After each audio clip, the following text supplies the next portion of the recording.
American state Maryland की university of Maryland के professors ने सक्सेसफुली एक पिग के हार्ट को ह्यूमन में ट्रांसप्लांट किया है। David Bennett had been given 6 months to live and didn't qualify to receive a human heart. Doctors told him there was no guarantee he'd survive receiving a heart transplanted from a pig. A gene-edited pig heart was used to reduce the risk of the patient's body rejecting the organ. ये एक बहुत बड़ा break through है medicine और science की field में। हर साल globally बहुत सारे लोग ऑर्गन फेलियर के कारण अपनी जान गंवा देते हैं। ऑर्गन फेलियर का मतलब होता है कोई भी ऑर्गन अपनी बॉडी का, अगर मैं स्पेसिफाई करूँ तो हार्ट, लंग्स या किडनी, ये फेल हो जाए, अपना फंक्शन करना बंद कर दे, तो that is called as organ failure. And to be noted, ये सभी वाइटल ऑर्गन्स हैं, दैट इज इनका फंक्शन बहुत इंपॉर्टेंट है। अगर इनमें से कोई एक ऑर्गन भी फेल हो जाता है तो परमानेंट ट्रीटमेंट सिर्फ ऑर्गन ट्रांसप्लांटेशन ही है। और ऑर्गन ट्रांसप्लांटेशन के लिए चाहिए डोनर। डोनर का मतलब वो होता है कि वो पर्सन जो अपना ऑर्गन डोनेट करेगा। डोनर हो सकता है लिविंग और डोनर हो सकता है डेड। लिविंग डोनर का मतलब होता है कि वो पर्सन जिंदा रहते हुए अपना ऑर्गन डोनेट कर सकता है, जैसे कि किडनी ट्रांसप्लांट में या लिवर ट्रांसप्लांट में। अब जो एक्चुअल प्रॉब्लम है वो है डोनर्स और रेसिपिएंट्स, यानी कि जो पेशेंट जो रिसीव करेंगे ऑर्गन, उनके नंबर्स में। ये नंबर बहुत ही ज्यादा अनइवन है। रेसिपिएंट्स का नंबर, यानी कि पेशेंट जिनके ऑर्गन फेल हो चुके हैं, उनका नंबर सिग्निफिकेंटली हाई है डोनर के नंबर से। और यही एक बहुत बड़ा कारण है कि बहुत सारे रेसिपिएंट्स या पेशेंट को ऑर्गन नहीं मिल पाता है और उनकी डेथ हो जाती है। लेकिन यूनिवर्सिटी ऑफ मैरीलैंड के डॉक्टर मोईउद्दीन और डॉक्टर ग्रिफिथ ने इस प्रॉब्लम को ब्रेक किया है पेग हार्ट को ह्यूमंस में ट्रांसप्लांट करके।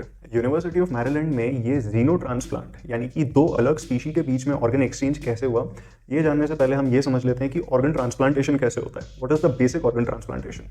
ऑर्गन ट्रांसप्लांटेशन को अच्छे से समझने के लिए हम एक केस डिस्कशन लेते हैं। सपोज एक पेशेंट है, जैसे लॉन्ग स्टैंडिंग हार्ट फेलियर है और उसका हार्ट एफिशिएंटली फंक्शन नहीं कर पा रहा है, तो उसे जरूरत है एक नए हार्ट की।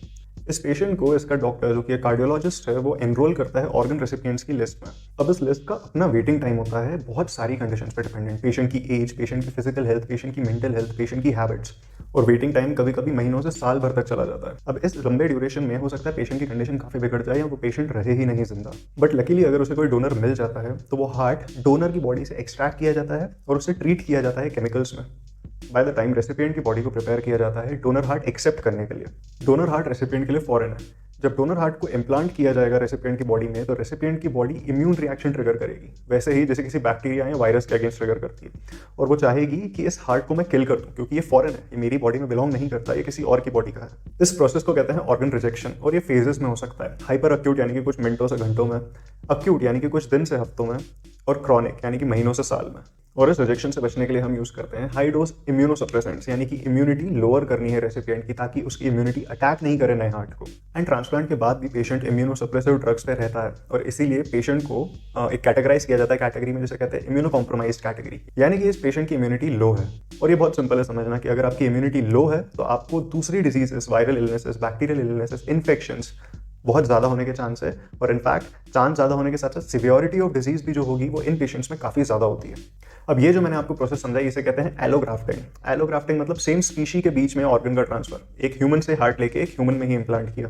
लेकिन मैरीलैंड यूनिवर्सिटी में जो हुआ है उसे कहते हैं जीनोग्राफ्टिंग, यानी कि दूसरी स्पीशी, पिग के हार्ट को ह्यूमन में ट्रांसप्लांट किया गया। अब ये जो चीज़ है ये कैसे पॉसिबल है, क्योंकि ह्यूमन्स तो फिर भी एक स्पीशी है, इम्यून रिएक्शंस माइल्डर हो सकती है, लेकिन पिग एक ऑल टुगेदर डिफरेंट स्पीशी है, और उसका हार्ट लेना अपनी बॉडी में वो कितना सीवियर इम्यून रिएक्शन ट्रिगर कर सकता है। तो इसे फाइट किया जेनेटिक इंजीनियरिंग के थ्रू। जो पिग था उसे जेनेटिक इंजीनियरिंग के थ्रू ही बनाया गया था। रीसेंट डॉक्यूमेंट के अकॉर्डिंग उस पिग के जीनोम में 10 मॉडिफिकेशन किए गए थे, जिसमें से 4 मॉडिफिकेशंस नॉकआउट मॉडिफिकेशन थे, यानी कि वो 4 जीन्स का फंक्शन पूरी तरीके से एलिमिनेट कर दिया गया था, और वो 4 जीन थे इम्यून रिएक्शन ट्रिगर करने वाले जीन्स। प्रेजेंटली ये जो जीनो ट्रांसप्लांट हुआ है, इस पेशेंट की कंडीशन स्टेबल है, और आगे भी अगर ये स्टेबल रहती है तो ये बहुत बड़ा ब्रेक थ्रू होगा मेडिसिन की फील्ड में।